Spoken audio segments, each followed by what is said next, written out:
see the outside, but white lies turn to purple elephants. How many times will I have to tell you it? I hope you know how to live with it, cause it's not going away.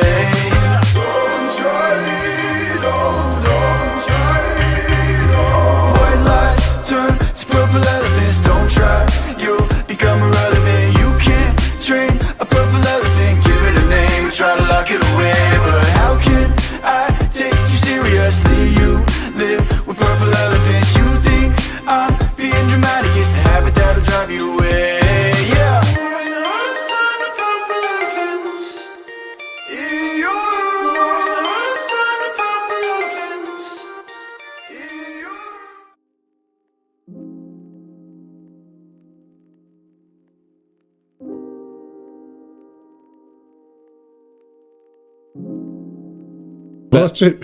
Hello there, and you are there, and I am here, and this is episode 33 of Killin Time. 33, can you believe it? So, I did say that I would be back to talk about the podcast that Scott Forbes and Sean Toal done with Jordan FIVO, Premeditated Patter. As I said before, there's a lot more to go into, so I want to take some time to just talk about that podcast in itself. But there is another couple of things that I do want to chuck in at the end. Now, not as important, but worth sharing in a sense of some of the behaviours that Scott Forbes has done, little update on Sandra Lean, and of course we have a new date for Luke Mitchell's parole hearing. So we'll go into that for a brief little bit as well, but I do want to try and concentrate mostly on the podcast that came from Scott and Sean and 5-0, because there was a lot to cover in there. We didn't have enough time last time. So let's just have a wee look at it now, and we'll get to the other stuff at the end of the video, or towards the end of the video, but let's just crack right on with this, because there's a lot to go through. So, let's start from the start then.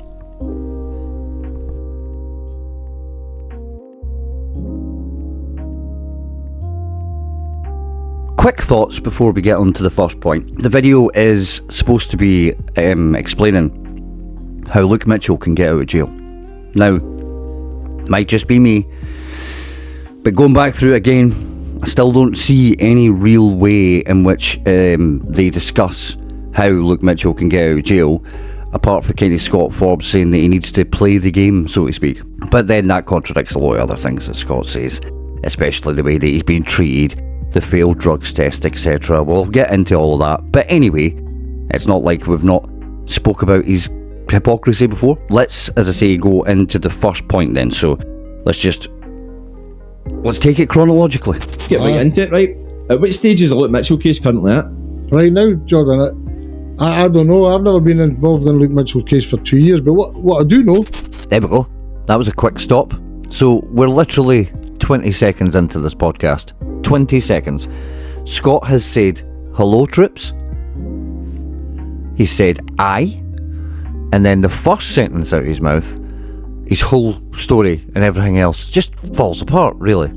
On multiple levels, but not to the point where a lot of the untrained ear would hear. So, you hear him say there that he's not been involved in the Luke Mitchell case for 2 years. Now, let's kind of ignore the fact that, well, he's not been active in the case, because when you're posting on X, spreading conspiracy, lies, faking evidence, that's not actually being involved in the case. It's trying to stay relevant, but it's not being involved in the case.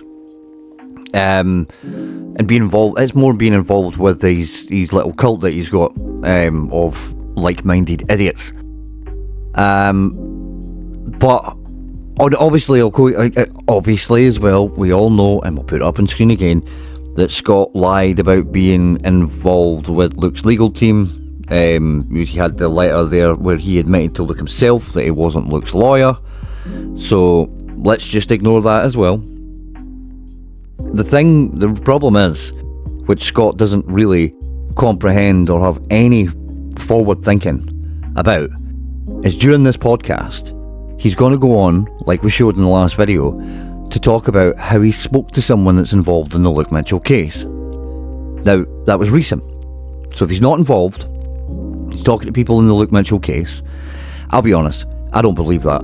But this is his claim, so we have to go with what he's saying. So he says that he's speaking to people that are involved in the case, and if we go back to the last premeditated part or podcast he had when he sat down with FIVO for his fucking come to Jesus like he wanted here, he spoke about, well actually it was featured in the wee song I made. I'll just play that clip. Listen, 20 years I've been this, Jordan. I know trolls will shout at you and all that. And some of the trolls, by the way, kind more details over this case than me, I'll ever know. I didn't want to know all the... What? See your blogs on it, brilliant. See the details on it, fantastic. But that's not going to help Luke Mitchell. And it's not going to help me smash the case. I can't know what I'm doing, eh? You know, eh? 100%. I would be smiles on my face when I say that, eh? Do you know what I mean? Finding out fucking what type... So why the fuck would you be smashing the case when you recorded this, which was less than 2 years ago, if you're not involved in the case? And you haven't been for 2 years. Scott can't make his mind up where he is in this. He talks about how he spoke to someone involved in the case. He also, on this podcast, speaks about how he's talking to an ex-QC or KC or whatever the fuck he puts it. He changes every now and again. He talks to him about what can be done. I'll go into it about Luke Mitchell's parole and a new law that's been brought in for youths that commit crime. So, right at the start, he's not involved with the case, but he will go on, and I'll show you, to say how he's actively speaking to people and actively doing things around Luke Mitchell's parole. But he's not involved in the case. And I will point out again that we're fucking 20 seconds into this. 20 fucking seconds. This is the first sentence to come out his mouth, and it's bullshit. Just let that fucking sink in. To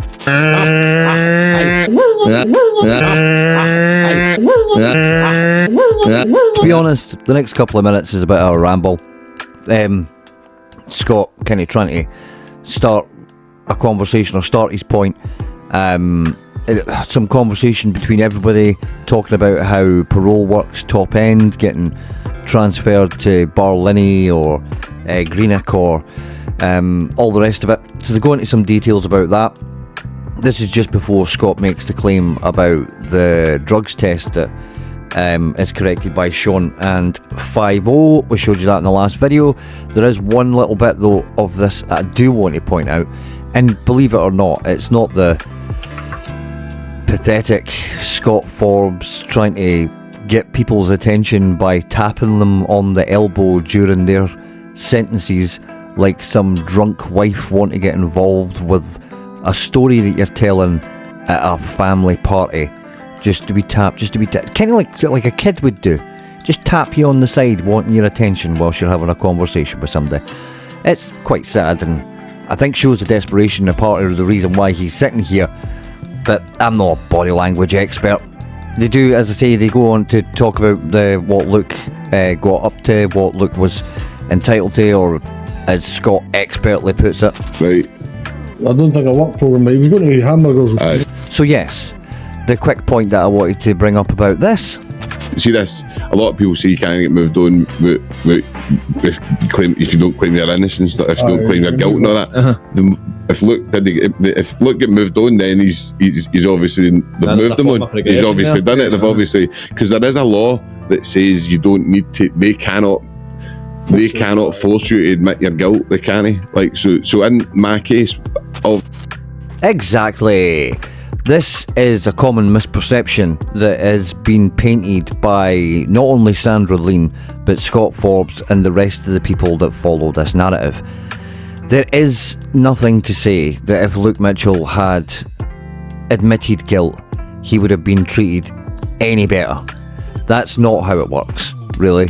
At the end of the day, if anything, it'd be more of a cause for concern if somebody admitted that they were responsible for that, would it not? However, that's just morally, I suppose, not judicially. However, as I say, pointed this out long before, this idea that if Luke Mitchell was to admit guilt, then they'll just open the doors and let him out tomorrow is fucking stupid. And I think Sean just putting this in here, I wonder if anybody really paid attention, because this is something that everybody's been shouting about. If he had admitted guilt, he would have been out by now. No, he wouldn't. No, he wouldn't. You're conflating things.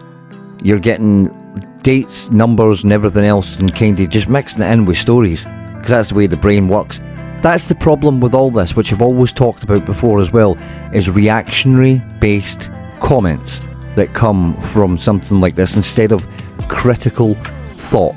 And when you get yourself caught in reaction based comments, then you end up not actually coming out with well thought out arguments, points, and backing it up with either evidence or at least some form of scientific theory behind what you're saying. Reaction-based comments is exactly what happens on these podcasts. Sit down, ask a question, wait for the answer, but the answer is sporadic, off the moment, and Scott will tell you he doesn't pay attention to smaller details like times and like who's up where, here, there, all the rest of it. Which, again, if you're investigating anything as a solicitor, lawyer, detective, or outside influence, even me, you do have to have an idea of what the fuck you're talking about before you come up with things. And ideally, when it comes to crime, time frames and, you know, eyewitness times and things like that, they're kind of fucking important.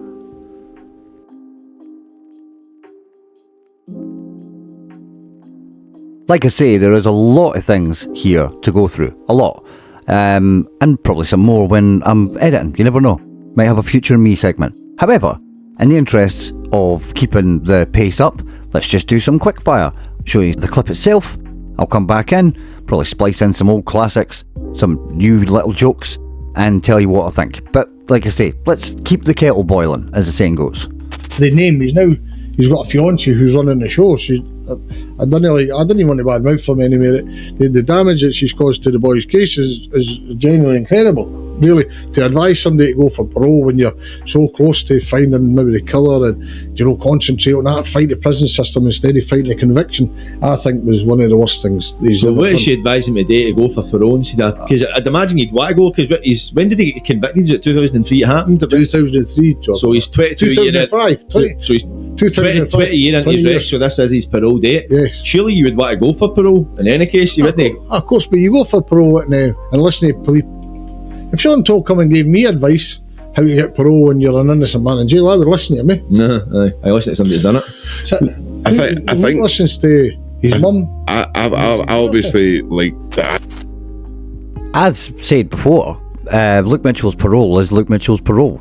There wasn't a case of he had to admit guilt before he was accepted for parole. So if he was sentenced for 20 years, then parole was then. So it's not you don't actively look for parole if it's your time to actually have it. Which is, again, first off, ridiculous. The idea that he doesn't want to talk bad about it'll be Gemma he's talking about, he doesn't say her name, but at the end of the day, he's done nothing but call them all shades of shit online for ages, so I don't know why he's going softly on here. I think it's probably for his public persona more than anything else, but if I was to, I think I probably will just put up a couple of things that he said about the campaign and them in general, then yeah. And it's other things quickly to mention here as well. Did anyone notice the point he was kind of besmirching Corinne Mitchell there? He only listens to his mum and his girlfriend, and the question marks over fighting the conviction and fighting the actual system. He's going to go on to argue a case where, because certain things were done and certain laws are changed, then that should affect the case. So he's contradicting himself, and again later on in this podcast, by his actions are actually doing what he says they shouldn't do. Doesn't make any sense. Next one. It doesn't make any sense. I wish there was sense. Where did all this sense go? The guy works, or a guy is part of the committee in the Scottish Criminal Case Review Commission. Mm-hmm. He sits on the board. I don't think he works for him, but he sits on the board. Mm. And they're publicly miscrying the psychologist. They're publicly calling the Scottish Criminal Case Review Commission's roughly bent for having this report. Do you know that this man shouldn't be doing reports for the parole board because he sits on the board? They forget professional people can sit on that board and sit on that board, and then both of the boards could be totally opposite, but they make professional judgments. So me personally, why go public and ridicule the commission? We all know the commission is very biased towards the commission, but I would never go publicly and start calling them crooks and that, because you need the people. Scott Forbes has called the police force bent. He said that all the Scottish, both defence and prosecution lawyers, are all mates and in league with each other and all pals, so it's all corrupt. He's also said that the personal relationships between people in the judiciary, such as, I believe, Turnbull, that was involved with the case, being married to someone, there's been a bias there. He also talked about how apparently, which I don't believe is the case, but apparently, according to him, Detective Dobie, who worked on the case, was on the child board with Judy's auntie, Agnes, and there was some conflict of interest, in his opinion, there. So this is all nonsense, because Scott's, again, gone with the softly. There is nothing in his behaviour that suits the kind of veneer that he's got on here just now, in terms of softly with the proper bodies. He's not. He's a fucking bull in a china shop. He always is. He goes in 2-footed every single challenge and just fucking makes an ass of it. So to pretend that you're giving legal advice and that you know what you do, when in reality you just swing wildly like a fucking windmill, with all the shit that comes out you and your mouth, then I just don't I don't understand this walk back, is basically that. I just don't get it. See Luke Mitchell, I think Luke Mitchell's got a massive legal case. Massive. We're working on something now, and I don't even like saying anywhere, Jordan, because you just get trolls, And then KC's and a retired advocate who since speak. Luke Mitchell was interrogated as a boy, right? The interrogations, the laws pertaining to the interrogation of children has massively changed. Luke Mitchell's challenged this before in an appeal court, but since that appeal, it's changed again. And we've got a retired advocate. I didn't want to tell you his name, but we all three of us here know who that is. Because if you say it to start trolling him, the supporters and his enemy. So he's been looking into this for 2 years to find out if Mitchell can go back and now challenge it again. The second thing is, when Luke Mitchell was sentenced, he was 16. Now you've seen nowadays under 25 must be considered, if you're under a certain age. You're not developed mentally, and so that should have been taken. Is that can you go retrospective, right? Now there's a top KC in Scotland who's got a case right now at the Scottish Criminal Case Review Commission, and his argument is it should be retrospective. Now if it is retrospective, there we go, there's some evidence of what I was talking about earlier on. The first thing, the first 20 seconds, remember, he's not involved, he's not been involved for 2 years. He's not involved with the Luke Mitchell case. He doesn't take anything to do with it. Oh, I've never been involved in Luke Mitchell's case for 2 years. But did you just hear what he said? Right, moving on, next. If it's retrospective, then you can go back to the appeal court and say Mitchell should never have been 20 years because they never considered his age, and that would then make it, maybe he should have only got 15 years instead of 20, and that would make him more eligible for parole. The second one is interrogation. It still wouldn't make a difference, but because well, put it this way, like, he still needs to get parole. Like, as I says, like, my pal, he got a 2 wreck and he's done 18 years. So it doesn't matter, you still need to do the stuff. And here we have another example of Scott Forbes getting corrected in real time by someone who knows what they're talking about. Don't really need to say much. Clip speaks for itself, really, doesn't it?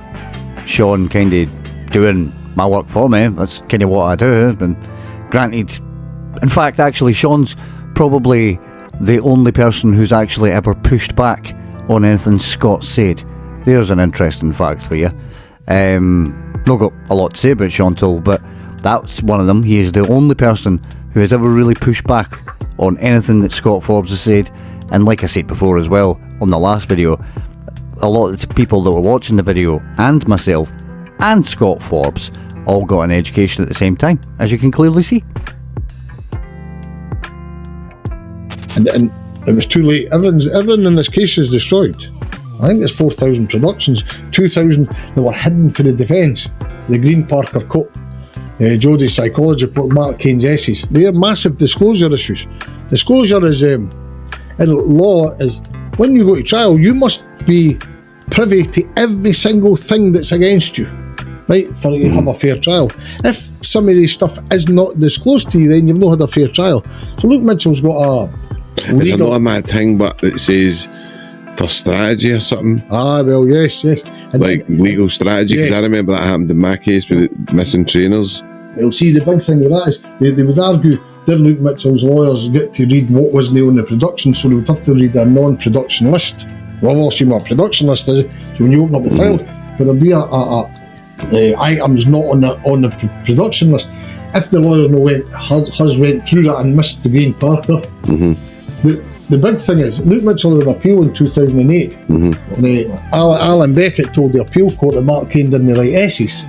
Now, the Scottish Criminal Case Review Commission have had the essays since 2013. That's a massive disclosure issue, doesn't it? It was material in the I think the commissions.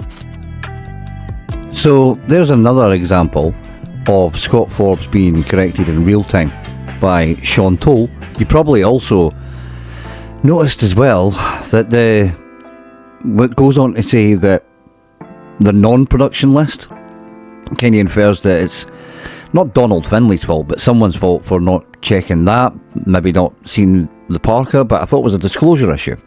The problem with the essays is what we do have to believe. We have to believe Scott Forbes when it comes to that.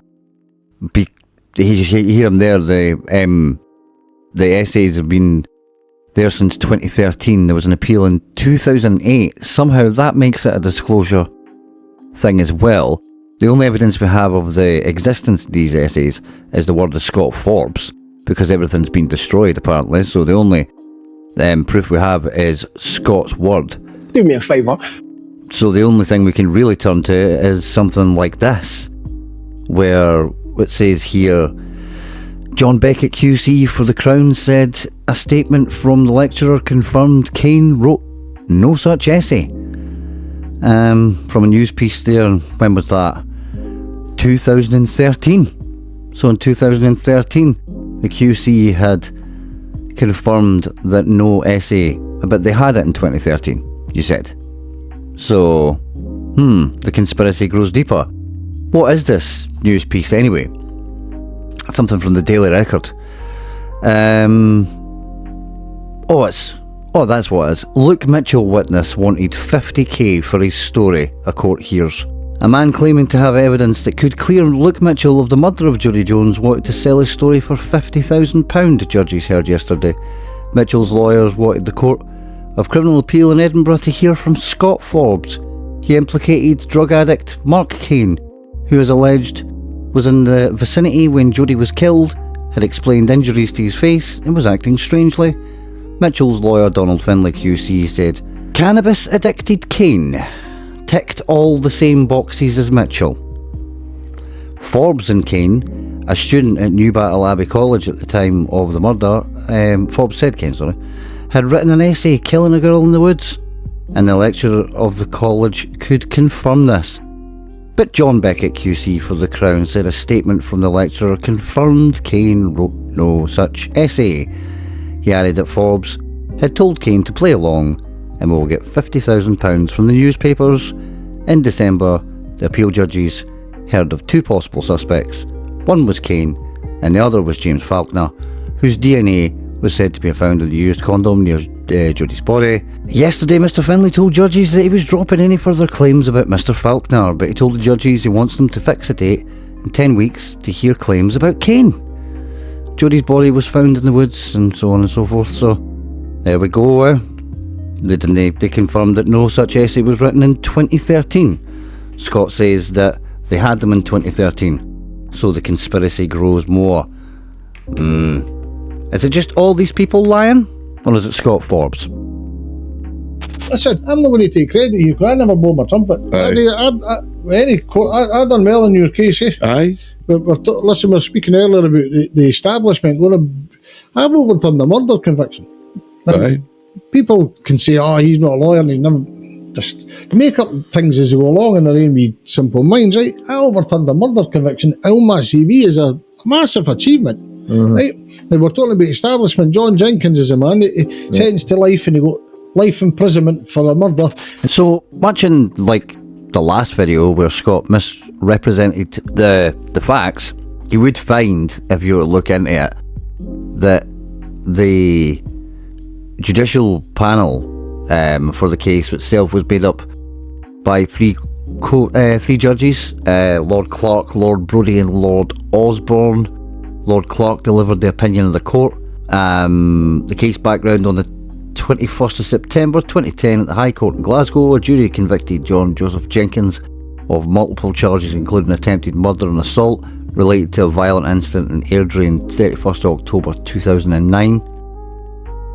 The legal representation itself for the respondent, Her Majesty's Advocate, was Miller AD, Solicitor Advocate, and representing the Crown itself. For the legal representation for the appellant, John Joseph Jenkins himself, Scott QC Mitchell, instructed by John Pride & Co. Edinburgh, acting for Mann & Co. Glasgow.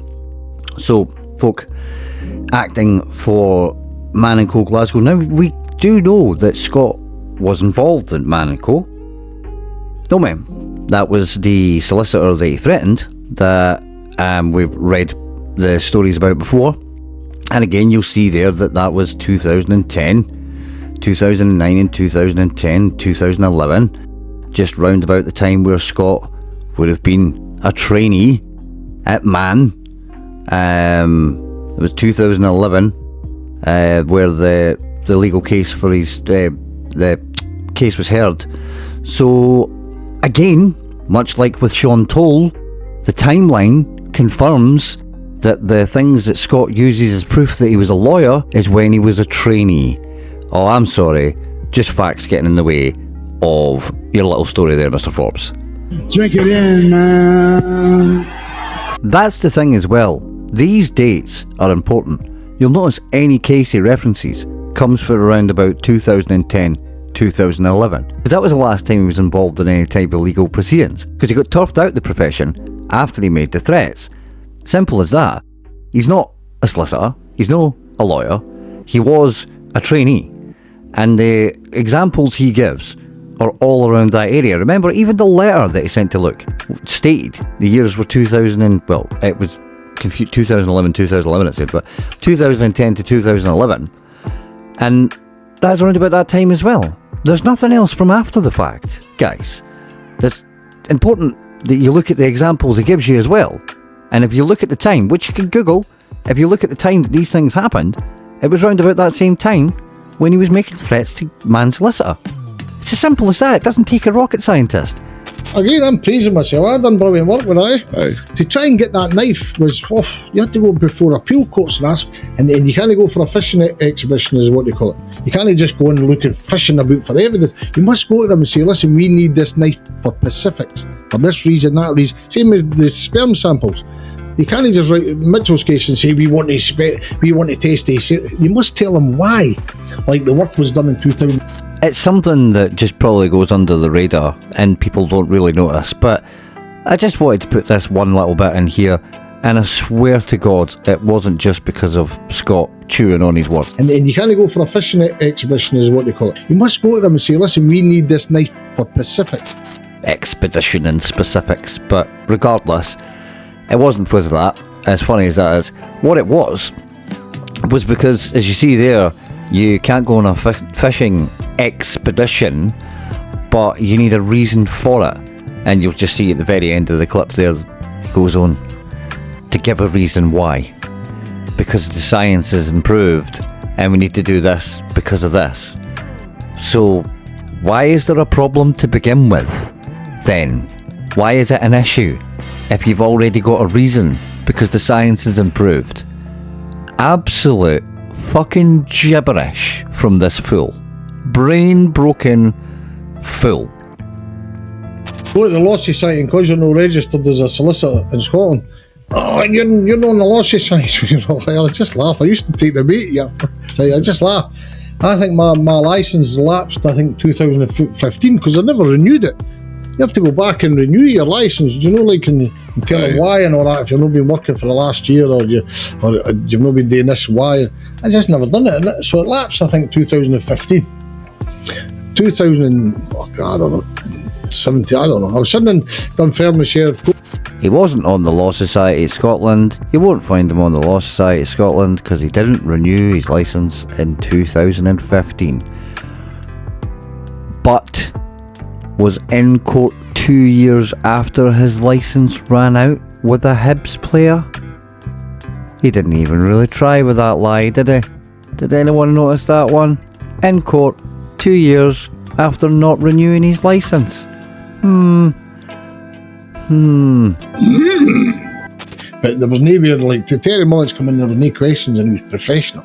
There was nobody knew what was coming. Do you know what I mean? Mitchell just got asked 3 questions. And the argument is, he shut his eyes, but as I've already explained, in shots, glass compartments, So when you're sitting here with a client, the lawyer sitting next to you with his client, everybody can see each other. So when Mitchell was doing his lie detector test, the prison officers were standing outside in the hall, and other people could see in because it's a glass compartment. They're all making faces, I know. Screws would do that, So Luke Mitchell was in, basically, like we spoke about before. This came up with Sandra Lean.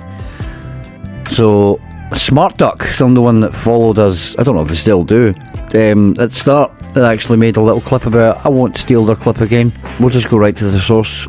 Luke Mitchell was in basically what made it to be a fishbowl so everybody could see him. One problem with that, Mr. Mullins.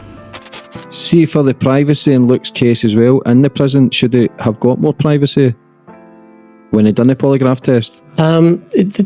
The issue with this done in a legal room, so it's not done in open visiting room. And there was glass panels around this room also. No, there was only Luke. That there was no glass panels at the side that people were in.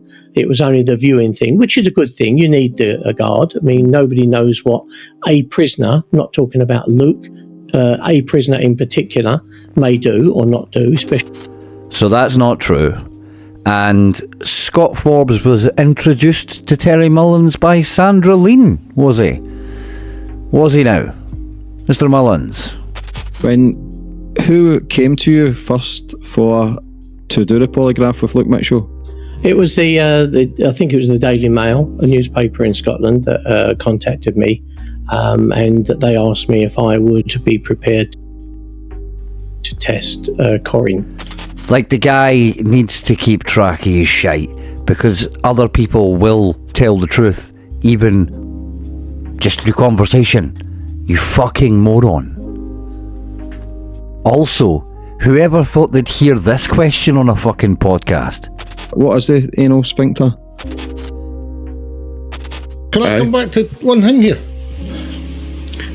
Over the years, I've heard all sorts of things. No, he's not a lawyer, he's a thug, and I can't disagree with my pastor. But they keep throwing it.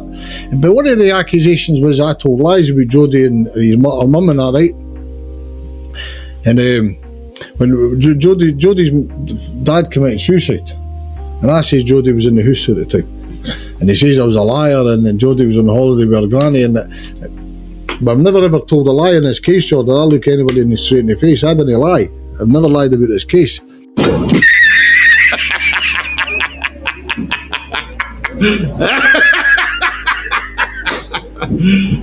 You serious? And I didn't make a mistake. I based my on what I says for statements. And the statements read on the day that Mr. Jones, I got told that he never killed himself. He was drunk and he fell in the washing line. That come from Gordon David Dickey, right? Anyway, long story.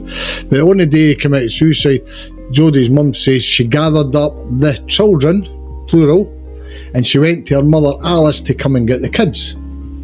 So Alice is meant to be on holiday with Jodie at this time, so how can Alice come and get the kids?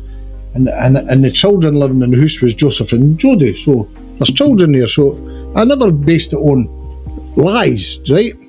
So I looked into it a wee bit further. On the day that Jodie was murdered Alan Ovens, who's Jodie's stepdad. The commissioner now openly says that him and Jodie's mum told lies to give Joe an alibi because they say he's never left the house and he's upstairs in a bedroom. First off, apologies for the repetition. Those who watched the last video would have seen this clip, but I put a little bit more on the end because I want to show you where the conversation goes in terms of what Scott's saying. Now, there's two outcomes here, one of which is Scott's waffling. And what I mean by that is, at the start of the conversation, Scott talks about a particular thing that he was called out online. Now, in the last video, just in case no one watched it, went over it. Essentially, 3 children stayed in the house, which would be Joseph Jones, Jodie Jones and Janine Jones. After their father's suicide, they moved house and Joseph Jones and Jodie Jones moved house. So at that point there was 2 children.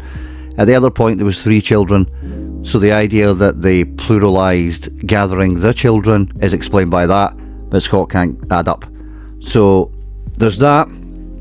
But that again, that's not my point here. My point is that the waffling, just like I did there, really ironic. But as I say, where he goes from there is to back up his point about him not lying about Jodie being on holiday, again with an auntie or gran, but is to then talk about something that happened 5 years after the fact with Jodie Jones' stepdad, as he calls him, Alan Ovens. So it's either a meandering like waffle that's not actually backing up anything that he's saying, or he is using what he perceives as him knowing the truth from 5 years beforehand having an effect on something that happened on the night that Jodie Jones was murdered. Either way, it doesn't make sense. And you'll see even within there, the little waffle about he heard that Jodie's dad didn't kill himself through suicide, he fell into a washing line. How is that even physically possible? Like, what are we doing here? What are we doing here? This is stupid. Like, he walked into... How high is your average washing line in this country? People believe this guy is a professional. It's ridiculous. But there we go. This is what I want to show you. The waffle from him in terms of where we go and what he's backing up other things with. I think if you were to give him the platform that I have, where he can just record himself and talk and let himself go, I think it would be almost like Trumpish in the fact that he would consider it the weave, as they call it. But it's just fucking nonsense. Absolute fucking nonsense. And to back up a claim about something that happened, again using the commission said this, the commission said no fucking such thing. Using what is another report for a sighting that went nowhere and evidence that went nowhere as the commission saying something definitely happened is just a falsehood. Again, what are we doing here? This guy is not serious whatsoever. Let's try and get through the end of this. Jesus Christ. Science has improved 10-fold, 20-fold, 30-fold. I'm positive. No, not positive, that's not right word. I'm sure that DNA will not turn up the killer, but I think it'll turn up the person that moved the body. I believe that to be Gordon Dickey. I've always said that to you. Not Gordon Dickey, sorry, David Dickey. Right. This is in the knot of the trousers? Yes. Right, so is it not very possible it's the person that tied the knot? Yes. And somebody's tied the knot after she's been murdered? Aye, to move the body, right? Right, okay. And what will happen? Corey Mitchell makes mistakes about this and she shouts, fucking Alan Jameson says this and he never says it. The sperm that's on Jodie, there's 13 droplets, I think there's 13, I might be wrong. Right. But they're on her lips, her hand, her buttocks and her chest and her stomach, right? And they're just droplets. I don't think it's a full like sperm heads, right? If they get tested, it'd be very, very likely that whoever's sperm is on Jodie's body is the killer. Now, I don't like giving Scott's theories and ideas much time of day. I say theories with big bunny ears there. Essentially because it's like some weird fucking alternative fan fiction that only someone who gets high on their own farts can fucking believe. But methane aside, let's look at what Scott's actually saying here. So, again, this is going to get vulgar, I think is probably the best word, so I apologise in advance. Scott claims that David Dickey moved the body. Now, there's a couple of different places David Dickey could have moved the body from. He did share a tweet where he said that someone matching the description with dogs in a backpack. Everybody wears a fucking backpack here. But he was seen at the golf course close to Ronsdyke Path. Again, we look at the map of where the actual golf course is. There is so many other places someone could be rather than Ronsdyke Path. But regardless, he apparently came from that direction according to Scott. Now, where was the body moved from? Scott would argue that his theory is that Jodie Jones was murdered in the field. However, we've also been told that the field is busy with dog walkers and stuff all the time, and there's gang huts, and so how that happened in the middle of an open field, who knows? Did David Dickey move her from there? We don't know. The other theory was that after burning kennels and stuff in their back garden, they were hiding evidence because apparently the Dickeys have a secret underground bunker. No one's been able to prove this thing fucking exists because no one has basements and bunkers in the area. But anyway, so again, to get to the vulgar side of things, a 14-year-old child who was basically decapitated was moved. No other damage was done. The body was just in the condition it was in. At some point, the killer and the person that tied her up left sperm on her, which, when, how, why, what, who, you're talking shit. But obviously it's two different types of sperm, of course, is it? Because one's on the knot, one's on the body. None of these things have been proven to exist, by the way. We need to really actually, well, the one on the knot has, but there can be totally different explanations for that. Can't there? There could be stuff transferred, from the woods where everybody hangs out, apparently. Scott. Anyway, Jesus. But the idea that the body was moved, we don't know where from, but we need to tackle the realism here. Like I say, this is fan fiction. How does any of this exist? We looked at the path as well, moving the body but walking parallel and into the wall to get the blood on the wall. But we know it's arterial spray because of the court evidence. This is all in his head. And why does anyone believe it? I have to ask, why? We can't be stupid enough to follow this brain-broken, fake-ass lawyer who is contradicting himself within the same sentences and backing up his evidence with stuff that's not in reality. It can't be. That's the other thing as well. He's got Stocky Man following Jodie Jones down the road, which he puts as Joseph Jones. So if they're following down the road, that's 6 o'clock that Dickie's coming from Newbat. None of this makes any fucking sense. I'm trying to actually make sense out of my head, the timeline that Scott has, but I can't. I actually can't. If anybody can, please help me. I have to say though, I absolutely have to say, without a doubt, best bit of the podcast coming up. Like telling how, there's you just read the guy's couch, man. I know, man. I'm fucking hell, man. Honestly, my knee. Honestly, I need to go and get that seen. I do know I had to win the other night, and I done it the other night walking down the stairs, and I swear to God, my knee. I keep it's like it either jars or it just goes. Size of fear you got? 9. I was going to say, look, I'll be wee 6 feet size. I know, man. You consume a lot of sugar and carbs, it might be inflammation. Do you know what? It's there. See that bit there? Years of playing football, football does it, Kane? Fucking cinema. Riveting. It became personal for me. I put myself out in the line taking a boy to a police station, right? From my background, I've never done that. Listen, if I'd been in an armed robbery and somebody got shot, I'd never taken the boy to the police. So we girl that was butchered, I took Mark Kane to the police. Mark Kane's dead. I like Mark Kane. He was a brilliant guitarist and all that, right? And I like Mark Kane, but everybody at that time believed he could have killed Jodie. And his friends at the time were saying, so it was like he was making us believe it was him. So I felt like I was the oldest guy in the gang, if you want, do you know what I mean? I felt I had a responsibility, and I'm proud of my actions. I didn't, listen, I stood up, counting, and then you read in the paper 50 grand, and then Mark Kane never wrote essays. It was like, so it's become personal. No, of course. This is what this meeting of the minds was. This council of great thinkers was a Scott Forbes pity party. All about how Scott done the right thing.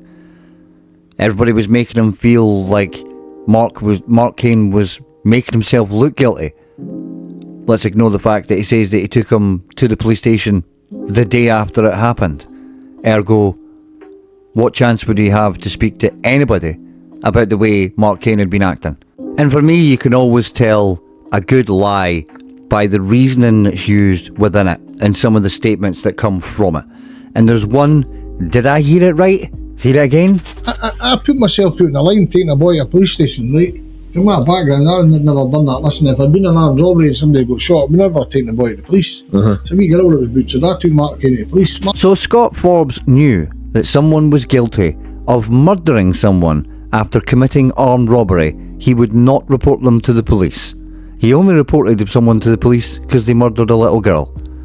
Now this guy, again, is supposed to be a legal professional, but he would not grass up somebody for shooting someone in an armed robbery and killing them because of his allegiance to his ex-criminal past. What? Do you hear yourself? So I'm just going to leave it there for this podcast. Yes, absolutely. There's probably, well, I know I've got another 8 or 9 clips there that I could use. But honestly, it was just, it's pointless. It's a lot of it is science that's invented inside Scott's brain. It's hard to argue with. It's hard to argue with people who have suspended their disbelief to the point where science isn't real. You know what I mean? You can't really argue that the sky is red, argue against the fact that the sky is red with someone who is so intrinnsically rooted in bullshit. So, and especially when they don't understand science, it's really hard to explain it. We've went through things, especially when it came to DNA. I mean, one of the great arguments from the supporters of Luke Mitchell is the fact that the chances of 2 people passing a lie detector test are so many thousands. Now, again, I don't believe lie detectors are real science. I have plenty of reasons not to believe it, but if you believe that monitoring someone's heart rate, their skin, the way they kind of move about and inflections in their body shows that they're lying, then you've never actually played a game of poker. Granted, Scott shouldn't be playing games of poker because he does have a tell, which, to anybody watching this video, I have noticed Scott's tell a lot more in the last couple of podcasts. I wonder if anybody else has seen it, because what I'll do is, if you could just put in the comments what you think some of Scott's tells are, then maybe I'll cover it in another video, and maybe give you my idea. Like I say, I'm not a body language expert, but I can show a pattern to when I know for a fact that Scott is lying, to how his body reacts. That's not a lie detector thing though, that's just a feeling, that's a gut feeling, isn't it? But as I say, not a body language expert, but there was a lot of people that pointed out Sandra Lean's tells. Do we remember those? She was very famous for putting her hair and playing with her hair, but usually putting it behind her ears when she was telling you a fact that was provably false. So that was her tell, was playing with her hair. But can anybody spot Scott's? Do you see? Do you see? Can you spot Scott's? Here's a wee tongue twister for you. Put them in the comments and let's see if we can match up.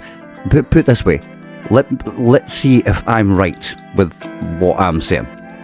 Or what I'm thinking, sorry. But, regardless, way sidetracked there. So back onto the idea that, you know, the chances of passing lie detector tests. So, when we look at the chances of confusing DNA, if we're using the same argument for a different subject, then people should know the chances of me and you having the same DNA is over 1 in 200 billion. Now that's a big number. 1 in 200 billion. Billion. Now, when I tell you that Luke Mitchell's DNA was found on the bra clasp at the scene, and someone then after the fact says that they could not distinguish whether that DNA was Luke Mitchell's or Craig Doby's, bearing in mind that I just told you 1 in 200 billion, what do you think the chances of Luke Mitchell's DNA and Craig Doby's DNA being similar are? What do you think the chances of confusing the two of them are? Bearing in mind that we think the chances of two people passing a lie detector test is really, really slim, what is the chances of a 15-year-old or 14-year-old boy matching the same DNA as a middle-aged police officer from the area? Exactly. So that's what I mean about arguing science. The sky is not red, but if he wants to believe it, he can believe it, because everybody's allowed their own truth nowadays, aren't they? Everyone's allowed, what do they call it? Alternative facts is what they call it. I call it shite, but they call it alternative facts.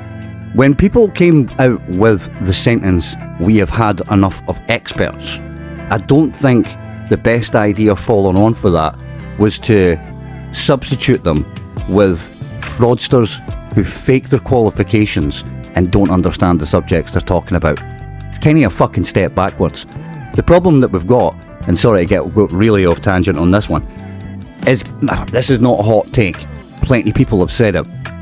But the problem with the internet is that although we can get access to information and, you know, facilities as quickly as possible, we also give that ability to the village idiots who wouldn't have been able to leave the town, and now they can all congregate in one place online X and spread bullshit that doesn't make sense and isn't based in reality.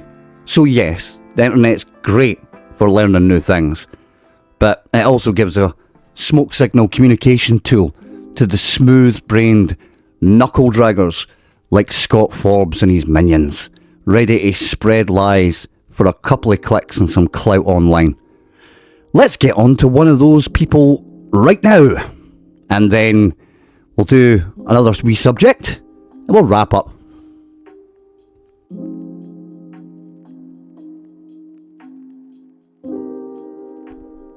So leading on for that, Scott Forbes has done another podcast. Not long after this one, Scott Forbes made an appearance on the Jim King show. Now, maybe it's just the circles I walk in, the rabbit holes of YouTube that I go down, but I hadn't heard of Jim King, I'll be honest. Mind you, I hadn't heard of FIVO or Sean Toal before now. It's just not a part of YouTube where I find myself apart from when I'm doing this. As I say, the Jim King show, that one, it was another one that kind of broke me, to be honest. More due to the fact, I mean, we'll probably go through a wee bit in another video. I'm not going to subject you to more Scott Forbes right now. But it was one that broke me. There was one a wee while back that Sandra was on that done the same. It's just like, I don't know, the jaw-dropping moment in Aladdin. So, the big return to quite a lot of the old lies with Scott. A lot more in-depth and... what's the word? Well, he uses it. Derogatory, I suppose. Derogatory is quite a good word. Speaks ill of quite a lot of people. not that he's not done that on other podcasts, but goes a wee bit more in depth and cutting a wee bit more to the bone with some of the stuff he says. Like, alright, I said I wouldn't, but quick clip. Listen, I don't want to be too derogatory here, but Jodie comes from a very troubled background. Her brother was psychotic, her mother was psychotic. Her granny was a matriarch for a very, very large family. It's not just the Joneses, there's Walkers, there's Inksters. It's a huge family in that local area Jodie comes from. Some of them are really nice people, some of them are nice and nice. She's a very mature girl for 14. Her sister is now a police officer, but at the time she was a heavy goth. Marilyn Manson freak. Marilyn Manson comes into this case quite often. But at the time of Jodie's murder, her sister and her sister's boyfriend, Stephen Kelly, were heavy goths.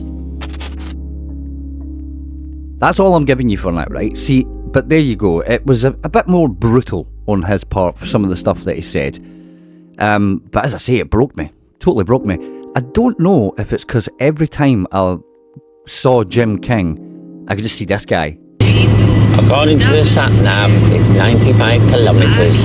And I don't even know his name. This guy. Do you like a Tic Tac, Dave? No thanks, Barbara. I'm still full from the breakfast. Every time I saw Jim King, I saw this guy. And that's no, like, I didn't mean that as a bad thing to Jim King. That was just my fucking brain could not get over that. So that was a bit off-putting. But it's nothing to do with him. He doesn't even really look like the guy. He just kind of reminds me of a wee bit. No personality-wise. No personality-wise. But just my brain couldn't stop linking the two. And obviously, Scott was like fucking Mountain Warehouse's version of Tam Weir. Hello, what a grand morning to be out. You know, plenty of people ask me what my favourite bit of country is in Scotland. I don't know if anybody remembers Tam Weir for Weir's Away. But that's Mountain Warehouse's version of Tam Weir. So the whole thing, just right off the bat, was a bit off-putting. But the reason I want to talk about this is to lead on to something else that I want to talk about quickly. And that's the subject matter within the podcast. I really wish I'd actually started to take some clips before this happened, but there was a part of the podcast that was removed. So in it, Scott Forbes had again went after Jane Hamilton, the reporter. Now, he had said in the podcast that we just covered there that he didn't want to do that anymore because whatever, I can't remember his fucking reasoning, but he chops and changes his mind every 5 minutes anyway. So he had said that he wouldn't want to attack anymore, but in this one he kind of went back for the jugular, so to speak. However, if you watch the video for the Jim King show, you won't hear that because it's been removed. Now, why was it removed? Because in reality, what Scott's saying isn't true about Jane Hamilton. It's just not. I showed that in a previous video. The timeline for where she worked, when she worked there, and how it fit into the narrative of Scott Forbes. Now, the reality is, Scott Forbes puts Jane Hamilton and the Daily Record together for a simple reason. That is, we showed you the news report. Scott Forbes doesn't like the Daily Record because they've posted some bad things about him and they've reported on some bad shit that he has done. So he doesn't like them. Jane Hamilton done something on the 10 hard facts. So just fucking smoosh the two of those things together. Smooshed. Yeah, you know, like you take, smoosh. Just smoosh the two of those things together. Just smoosh them. The letters. It's not a smoosh the way you do a smoosh. It is a smoosh how I do a smoosh. So that makes sense. It helps. A thin layer of truth within the nugget of bullshit that he's selling you will make it seem more authentic. So that's what he done. However, one of Scott's, shall we say, not minions, but followers, is a blog writer. A blog writer called Jen Gale. Now, Jen's done quite a lot of stuff. on the Luke Mitchell case, and very rarely in any of the instances where these guys do you get some form of follow-up or correction. But there was one from Jen, and it does relate to Jane Hamilton, hence the segue here. So she had wrote a piece which essentially, for want of a better word, attacked Jane Hamilton about this perceived idea that she led some media bias against Luke Mitchell whilst at the Daily Record during the time of the murder and the trial. Now again, she didn't work at the Daily Record at that point. I've pointed this out before, but they had an easier lie. She actually worked for the Edinburgh Evening News, Edinburgh paper, where the murder was. It's actually closely linked, but Scott doesn't like the Daily Record, so his brain just in his own anger got in the way of that one. Anyway, sorry, back to what I was talking about. So at the point when she had posted it, the whole thing, I'll show you a picture here. When the facts change, I change my mind. What do you do, Jane Hamilton? But there's a post that came on the 26th of May, just passed, and it went really unnoticed by everybody in our kind of group of like-minded idiots, because it's no real kind of follow-up, and they're still following the same shit. Scott, after the fact, is still telling the same lie, because Scott's podcast appearance came after this. So, but she said, I have to hold my hand up and admit I got something wrong. Jane Hamilton wasn't the most vocal at the time. She became prominent later. I have since edited that section. Apologies. What good does that do? Not only has this piece been read by however many people by now who have gathered an opinion not only on what they think about what the author has done, but what the supposed accused has done as well.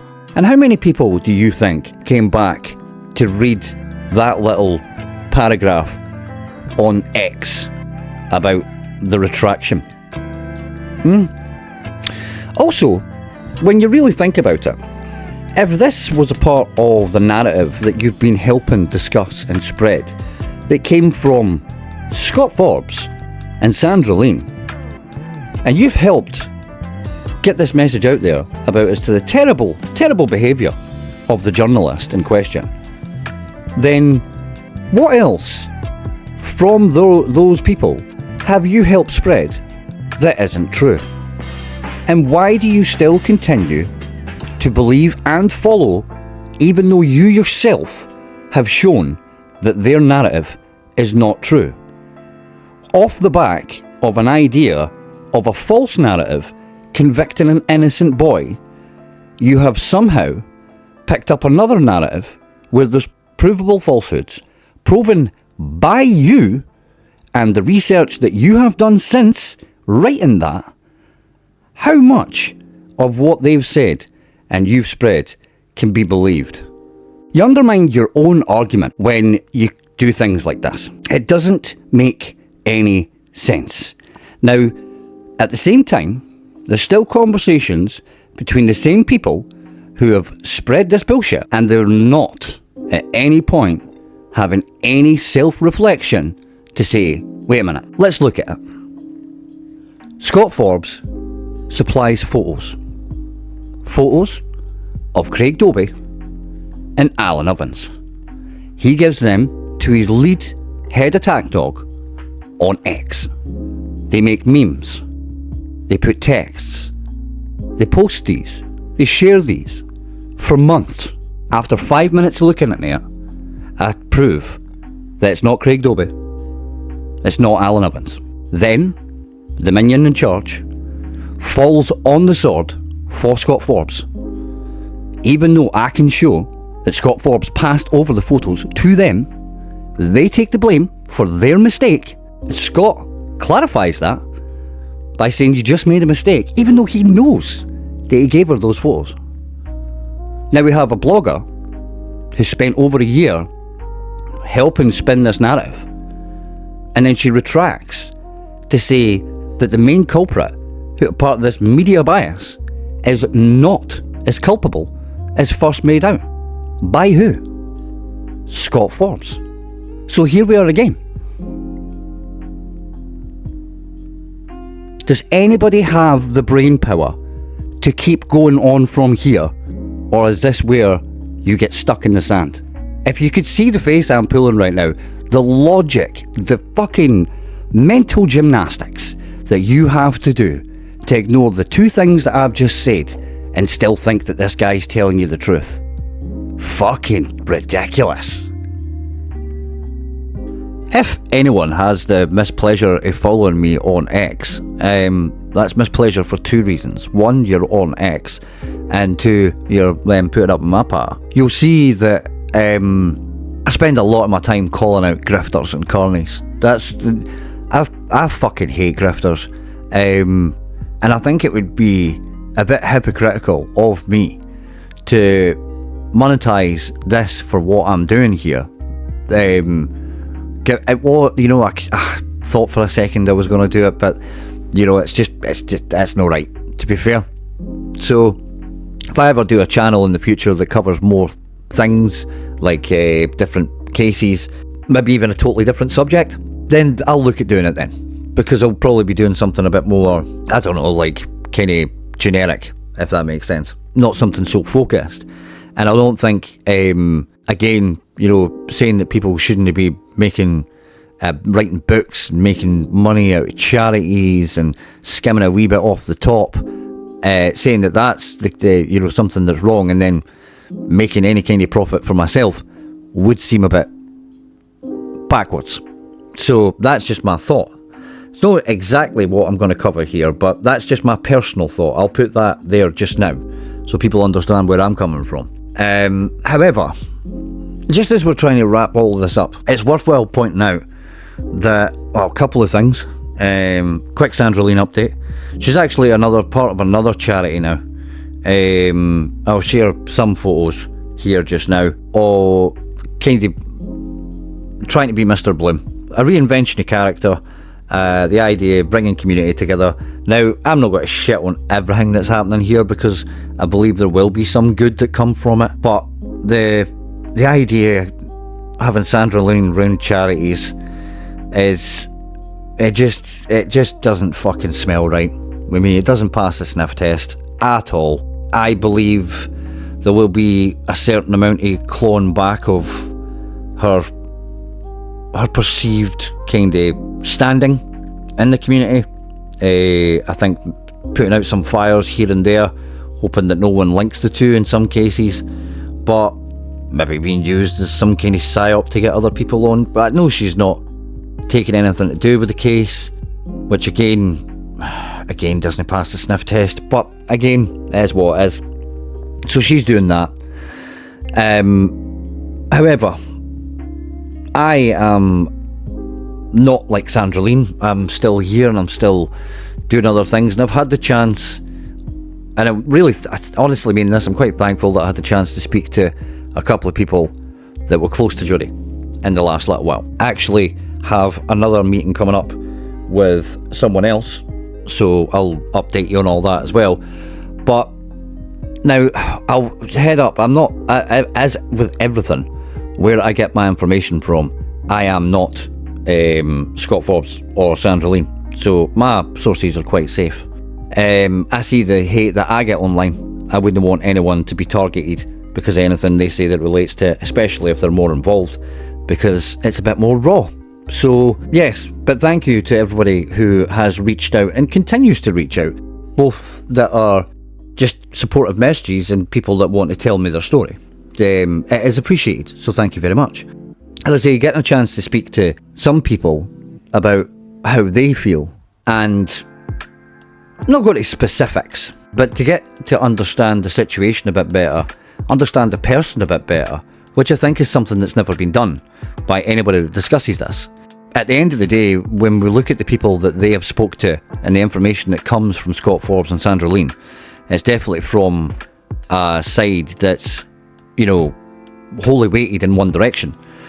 The idea that, when has when has Sandra or Scott or anyone sat down with a member of the Jones family? Now, Scott points out that it's a big family, and it absolutely is. I have not sat down with either, any, sorry, that's what I mean, any of the Jones family. Either, that would mean there was only two. Now, I can't fucking count. But yes, as I say, I've not sat down with any of them, just people that were close to Jodie and close to the not the family, but the immediate family, but some other members. Vague. But as I say, to get to understand the person better, Scott is very derogatory in the Jim King show about Jodie and about her likes and her dislikes. From what I understand from the people I talk to, it's nothing like Scott makes out. There's again that thin layer of truth within the nugget of bullshit. Is he stupid or is he lying? Maybe both. But yes, from what I understand, not the same person described to me. I might go into that in future if I think there's anything that stands out. Trying to think of a good word for it. Enlightening, I suppose, to a certain extent, but there's more to that because there was a little bit of trust, I think, which is important because, like I say, I'm doing this here just now, and the feedback that I get's good, but coming from someone a bit more closer to the situation, not that I would put down anything that's said in the comments, but coming someone closer to the situation, just hit a wee bit harder, to be honest. I want to thank, as I say, the couple of people that reached out and I managed to speak to. I'm also going to Dalkeith in a week or so as well, which will be different. They'll be in there for quite a while, I think. Can't remember the last time I was around about that area, but going there next week. So yes, fingers crossed. Let's go out and wander about. But has it changed much? Let's see how my mind's eye remembers it compared to what it looks like nowadays. So doing that as well. But as I say, what I want to do is I want to share a little statement from the people that I spoke to. As I say, relatives of, but not direct relatives, not immediate family. So yes, I would like to share that here, and then I will come back, I'll share my thoughts, and we'll do a wrap-up. So, you'll probably notice my tone got a wee bit more somber whilst I do this, because, yeah, this is not, I suppose, the easiest thing to share, because I sometimes know what can come for these things as well. I've seen the comments after one of the family members have maybe spoke to a reporter about, like the appeal, for example, and stuff like that, which we'll cover very quickly before we wrap up. But anyway, as I say, the statement here, a little bit softer than what I would have put it, to be honest with you, but it's not for me to say. I'll read it out. So, as a relative of Jodie Jones, I feel compelled to address the growing spread of misinformation by certain online campaigns and content creators regarding this case. Our family has watched with deep sadness and frustration as YouTube creators, many of whom profit from ads, views and subscriber engagement, present claims that do not reflect the evidence, the court findings or the truth of what happened. These campaigns often claim to seek justice, but in doing so they misrepresent key facts, twist narratives and overlook or erase the immense pain that has caused our family over 2 decades. To those profiting from this case, we ask, please approach this story with caution, integrity and respect. Verify your claims. Fact check before you post, Remember that behind every headline, every video title, and every monetized upload are real people still carrying the weight of unimaginable loss. The family of Jodie Jones. So as you can see there is a there's a bit there just to say, you know, verify your claims and fact check before you post. And like I say, my opinion is you shouldn't be monetizing this at all. So I take a kind of harder approach in all honesty, but that's probably just that. It's not for me to say. But that's my personal opinion. But I can't tell them what to think. You know, at the end of the day, people on YouTube make money. That's why they have channels. I think you can turn ads off for particular videos, but then again, I wouldn't really. If they don't do it for other videos, why would do? I don't. You know, personally, I am not going to make money off this. That's just me. As I say, if I do another channel, I will. But there we go. I think, if I was to be honest, as I say, I think that's a wee bit more kinder than I would have been if it probably me involved, or that's how I feel. But I don't know what you guys would think as well. It's, as I say, getting the chance to speak to people and kind of understand a wee bit more, maybe where I've made some mistakes as well, which I believe, speaking about it, I think I did make a couple of mistakes in my first ever video, speaking with them, things that weren't pointed out by Scott Forbes or Sandra Lean in our fucking Keeping the Record Straight video, I can tell you that much, but a couple of like small details that were just more about the person rather than, you know, the situation, shall we say, which again, to learn these things and understand more what I'm looking at rather than what I'm accusing people of, which I think is the problem when it comes to Scott Forbes and Sandra Lean, is it was always about speaking to the people that could back up the story of the person they believed or wanted to believe or wanted to sell you. Just take from that what you will. To quickly discuss Luke Mitchell's appeal, let's hear from Scott Forbes. Right, as far as I know, Luke Mitchell's up for parole again on the 15th April. I know there's a recent story that he got engaged. Now, let's read a comment in there which actually tells you the truth. There we go.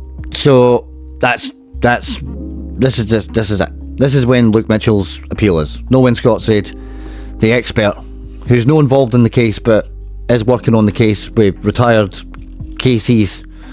Fucking bumblefuck. So yeah, that's when he's getting his appeal. Will it have any effect? I don't know. I mean, the delay, it was said that it was because, you know, people needed more time to write up this and that. It was put on Luke Mitchell's team, then it was put on the actual judicial system itself, and there's a grey area there. I'm sure we'll get more information on that, and when it's verified, not what Luke Mitchell's campaign page says, when it's verified as to what happened, then I will say. But I'm not going to buy anything they've said on their page. It's just all bullshit. Maybe Scott Forbes is in charge of that page now. Nah, it can't be. There's too much words spelt correctly. Also, one thing that I'd point out as well about all this before we do a real wrap up, ask some questions and maybe something else at the end, who knows. The one thing that I would point out as well, that on all previous podcasts featuring Mountain Warehouse's Tam Weir, he's always been in the comments. He jumps into the comments and kind of follows on for some of the stuff that he said on the podcast, maybe, you know, adding to the lie, maybe clarifying one of his statements, maybe answering some questions from people that are in there, maybe arguing with some people that are calling him a fraudster. But he's usually there, but no with the Jim King show. He's not in the comments with the Jim King show. He's not there, which is odd when you consider that there was a part removed, which was a lie, which has been removed, and he's not in the comments. Now, here is a photo with just a sample of some of the comments that are on the Jim King comment section on the video. Now, I'm sure we'll cover a wee bit of the video in the next update, but here's just a taste of some of the comments that are in there. And I think the one comment that I really loved, which I don't think I put in there, let me find it. One eternity later. So the comment went like this. This comment wins the whole comment section. Great to see Tim Sherwood interviewing Mark Hateley. Surprised they're not talking about football though. Fucking you, mate. Who are you? Mr. Tears 03. Congratulations, you win the comment section on that video, mate. That's fantastic. Still, this guy. Do you like a Tic Tac, Dave? No thanks, Barbara. I'm still full from the breakfast. But there we go. That's the...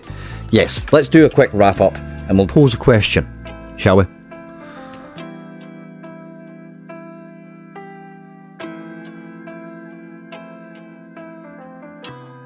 As always, thank you for your time, and I appreciate this is again one of these longer ones. Just seems that we leave it for too long, and then when I start, things kind of snowball. Anyway, thank you for spending the time to watch and listen to this, and of course for the sarcastic thumbs up that you've already left. Remember, push it once, push it twice, push it 3 times, and we know it's sarcastic. Also, you won't have long for the next video. I probably will do a couple of things about the podcast that Scott was on. Won't cover everything because a lot of it's the same lies, but a lot of it's like going back, so I want to cover some of the stuff that we might have covered in one of the first few videos that people might have missed now. Always good to point these out every now and again to the rest of you that are watching these videos now, so we'll maybe have a wee look at some of that. But as I say, if there's some conversations to be had soon, so if there's anything that comes from that, obviously I'll share that as well.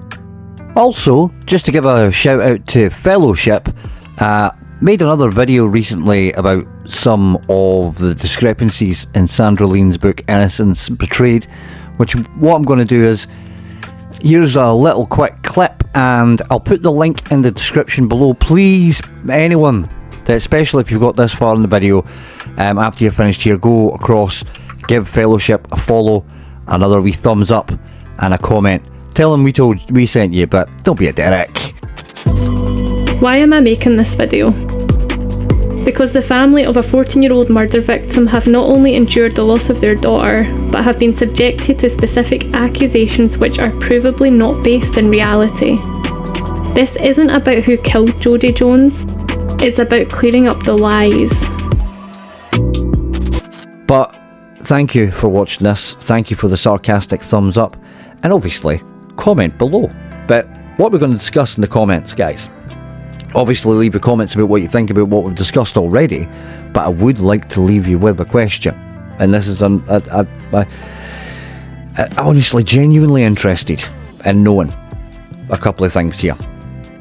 Is it just Scott that's left really fighting this battle online?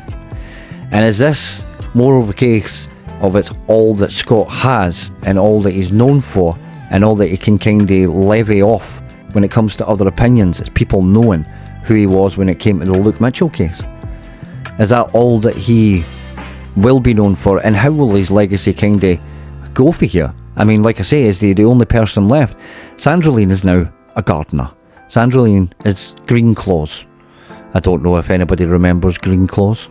In the greenhouse, Green Claws greenhouse, Green Claws grows them amazing plants. But well, it's a move on for what's the name? Fucking Zelda for the Terrahawks.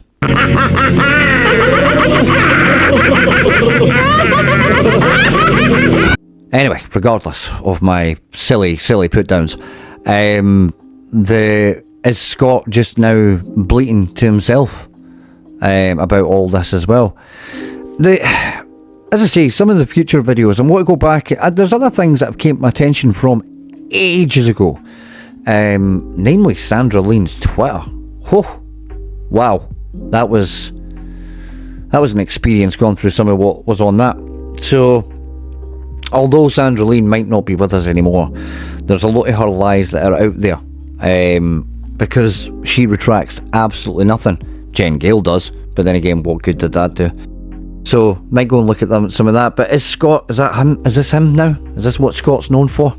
Occasionally turn up on someone's podcast, and depending on how the comment section goes, might interact with it after the fact. What do you guys think? Leave a wee comment below. But don't be a Derek. I will see you next time with maybe some refreshed graphics and a little bit more of a clean up here. But until then, enjoy the rest of your day. Bye.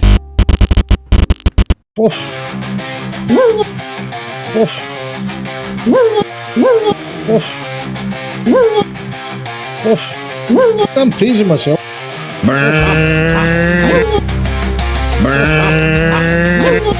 I'm praising myself. What is the anal sphincter? What is the anal sphincter? I'm praising myself. What is the anal sphincter?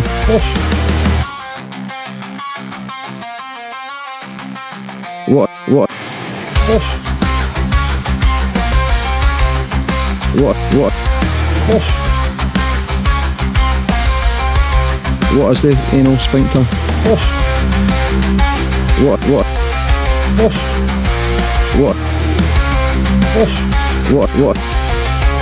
What is the anal sphincter? I'm praising myself.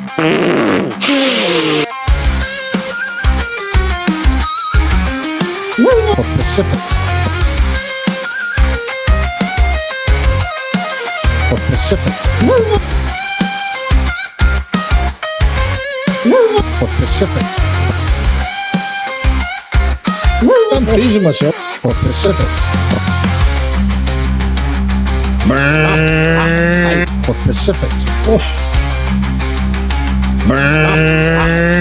For Pacifics. For Pacific. For Pacific. I'm praising myself.